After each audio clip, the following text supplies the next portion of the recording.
સ્વામિનારાયણ હરે, સ્વામિનારાયણ હરે. સ્વામીએ વાત કરી છે અને આ દેહમાં ઉત્તમ રુચિ પક્વ કરે તો હવે જે દેહ આવશે તેમાં ઐશ્વર્ય, સામર્થ્ય ને તેજ બહુ આવશે. તે ઉત્તમ રુચિની વિગત છે. જીવથી લઈને પુરુષોત્તમ સુધી યથાર્થ સમજીને ઉત્તમ રુચિ કરવી. તે કેમ સમજવું એ પ્રશ્ન તેનો ઉત્તર છે. જીવ તો મલિન રજ, તમ ને સત્વ તેણે કરીને યુક્ત વર્તે છે ને કર્મવશ છે ને જે યોનિમાં જાય છે ત્યાં તેવો થઈ જાય છે. અને જે ઈશ્વર તે તો શુદ્ધ સત્વમય જે દ્રઢ ગ્રંથિ તેણે યુક્ત વર્તે છે. ને જે મૂળ પુરુષ છે તે તો ક્યારેક જુદા વર્તે છે અને ક્યારેક મિશ્રિત ભાવે વર્તે છે, પણ ચોખ્ખું જુદું વર્તાતું નથી. અને જે માયા છે તે જડ ચૈતન્યમય છે ને જે અક્ષરધામના મુક્ત છે તે તો ગુણાતીત વર્તે છે. તે ગીતામાં કહ્યું છે જે પ્રજહાતિ યદા કામાન સર્વાન પાર્થ મનોગતાન આત્મન્યેવાત્મના તુષ્ટ સ્થિતપ્રજ્ઞસ્તદોચ્યતે.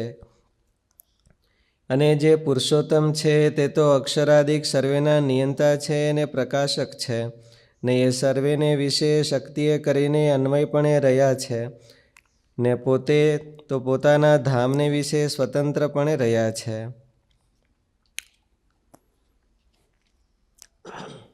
ઉત્તમ રુચિ પક્વ કરવી.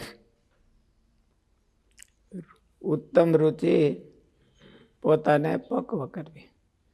માણસના પૂર્વ કર્મને અનુસારે હવને રુચિ થાય છે, પણ એ રુચિ એમને રહેવા દેવી એવો અર્થ નથી. મહારાજ નાના હતા ત્યારે રુચિ પરીક્ષા કરી હતી કે એટલે રુચિ પરીક્ષાનો અર્થ એવો થાય કે એને પૂર્વ કર્મ છે એને ક્યાં લઈ જાય છે, તો એને રુચિ. કારણ કે માણસને રુચિ તો અનેક આ જગતમાં અનેક પ્રકારના છે, એટલે રુચિ હોને નોખી ખેંચતી હોય.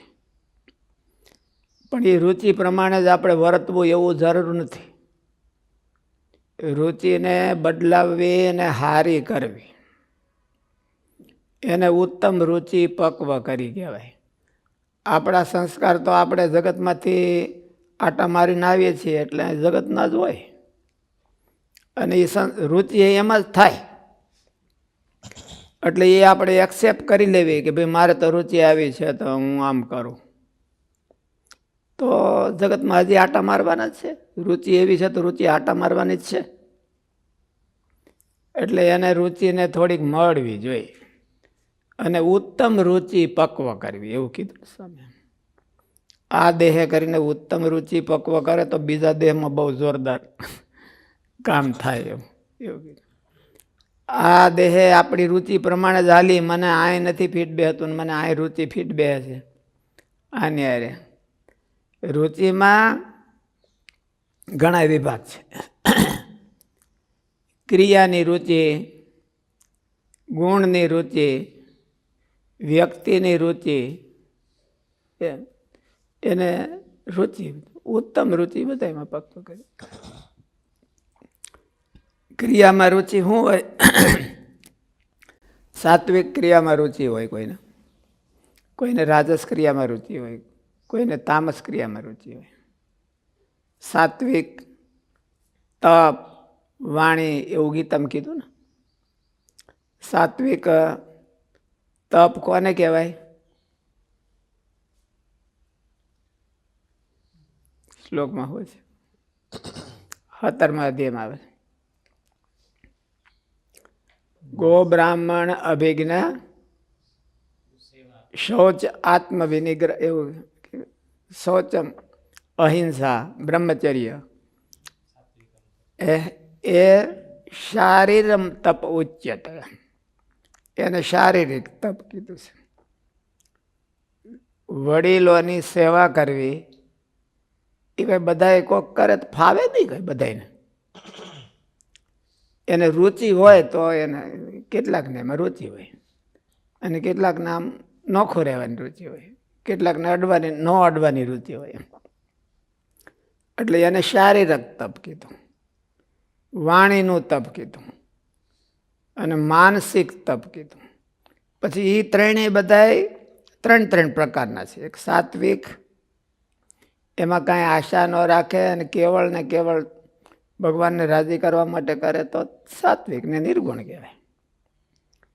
ક્યાંક એમાં કોમ્પિટિશન આ તે હોય તો એ રાજસ થઈ જાય. અને કાંઈ મિનિંગલેસ કરતા હોય તો એ તામસ કહેવાય. મારે કે કાંઈ ફળની ઈચ્છા ન રાખવી ને અમથું કરે તો સારું કામ કરતો હોય તો પણ અમથું કરે તો એ તામસ કહેવું. અમથું ન કરવું. મહારાજને રાજી કરવાનો પહેલાં ઠેરાવ કરવો તો એને એટલે રુચિ કહેવાય. એને તો રુચિર ભિન્નો હિ લોક. આ લોકમાં બધાની રુચિ કોઈની એક હરખી મળે નહીં, મેળવવી પડે છે. આપણે જો કલ્યાણની ગરજ હોય તો સારા માણસોની હારે રુચિ મેળવવી. એવું આમાં જે અહીં રુચિ કીધી છે એ મોટે ભાગે ગોપાળાનંદ સ્વામી, ગુણાતીતાનંદ સ્વામીની વાતોમાં રુચિ વ્યક્તિની છે માની છે. ભગવાનના એકાંતિક ભગત હોય એની હારે રુચિ મેળવવી. સારી ક્રિયામાં રુચિ હોય તો એનાથી પણ એટલો બધો અર્થ સરતો નથી. સારા ગુણમાં રુચિ હોય, કોઈકને વૈરાગનું અંગ કીધું ને કોઈને ભક્તિનું અંગ કીધું ને કોઈને ધર્મનું અંગ કીધું ને એ ગુણ રુચિ કહેવાય. બધાને એક હરખી રુચિ ન હોય, પ્રધાન ન હોય, અંગ પ્રધાન ન હોય. અને કોઈને આ વ્યક્તિમાં રુચિ થાય, કોઈને ગુણમાં રુચિ થાય, કોઈને ક્રિયામાં રુચિ થાય, કોઈને કથા સાંભળવાની રુચિ હોય, કોઈને પૂજા કરવાની રુચિ હોય, કોઈને સેવા કરવાની રુચિ હોય તો એ ક્રિયા રુચિ કહેવાય. ઓલી ગુણ રુચિ કહેવાય અને આ વ્યક્તિ રુચિ કહેવાય. સંતોએ જે કીધું છે એ વ્યક્તિને પ્રાધાન્ય માનીને કીધું છે.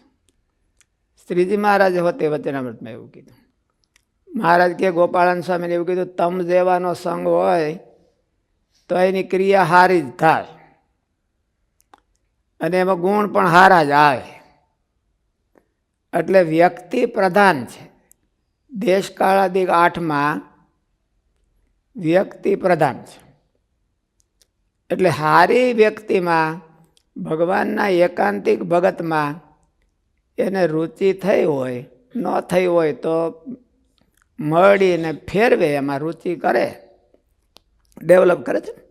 આપણે નથી કહેતા એક્વાયર અને નેચરલ. રુચિ નેચરલ અને એક્વાયર હોય. એટલે એક્વાયર કરે એનું મહત્વ વધારે. નેચરલ હોય અને એમાં સારી હોય તો બહુ સારું કહેવાય, પણ એનો ભરોસો નહીં.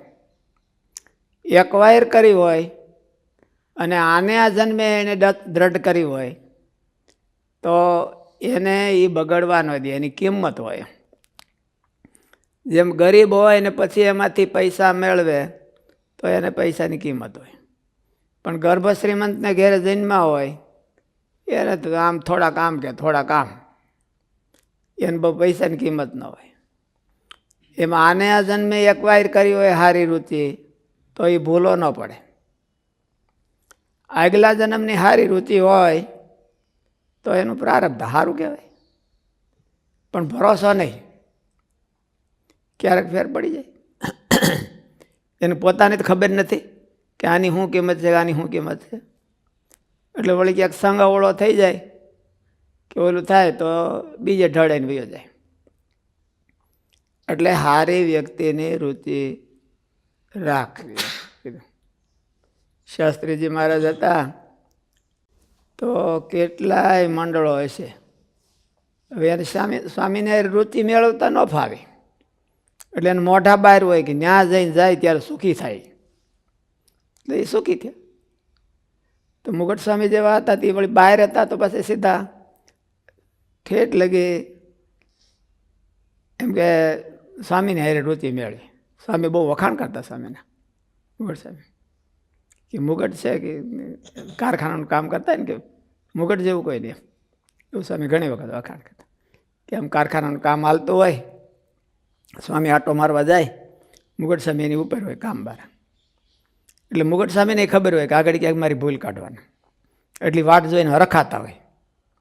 અને સ્વામીને પણ એની ભૂલ કાઢવામાં એમ કે રુચિ થોડી, માને એમાં રુચિ હોય, ન માને એમ ઘણા એને કોઈ દી સ્વામી આખી જિંદગી કોઈ દી કાંઈ કહેતા જ નહીં.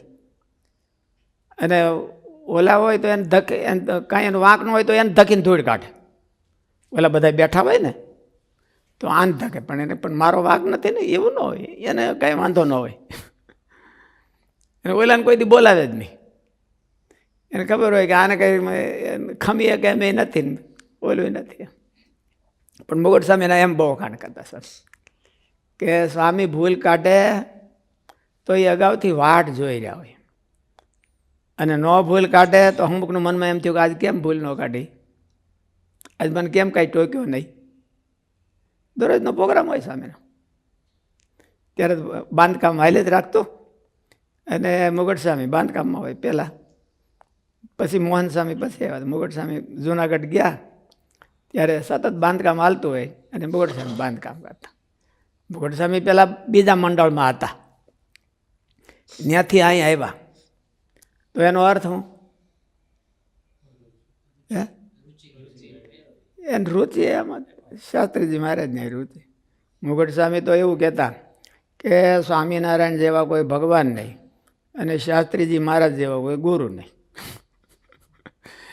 હવે બહારના મંડળમાંથી આવતા હોય ને એને એવું થાય, ઘરના હોય અને પછી બહાર થોડુંક આમ કે ના અહીંયા તો થાકી ગયા.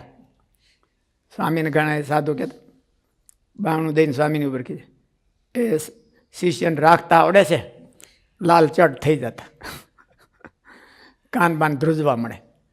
લાલ કે સાધુને રાખતા આવડે છે, રાખતા આવડવું જોઈએ. હવે એને રુચિ બીજી એને ક્યાંક ધારી રાખ્યા છે ને, કોકને રાખતા આવડે છે ત્યાં જવાની એમ. અને મુગટ સ્વામી જે બહારથી ને સ્વામી પાસે આવ્યા કે, અને સ્વામી જેમ ધકે એમ વધારે વધારે રાજી થાય.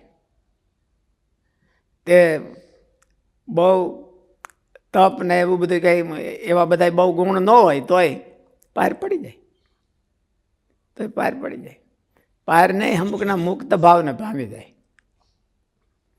એટલે આમ ગુણાતીતાનંદ સ્વામીની વાતોમાં લખ્યું છે કે વાસના હોય ને સારી રુચિ હોય તોય પણ અંતે રુચિ કામ કરે છે. વાસના બળવાન હોય, કાં રુચિ બળવાન હોય ને કાં વાસના બળવાન હોય. જો વાસના રુચિ બળવાન હોય તો જલ્દી ઢળી જાય, પણ વાસના બળવાન હોય કદાચ ને અને રુચિ સારી એની હોય તો પણ વાસનામાંથી ઢળીને એને લઈ જાય, સારી રુચિમાં લઈ જાય અને એને ભગવાનના ધામમાં પહોંચાડે. એટલો રુચિમાં વિશેષતા છે.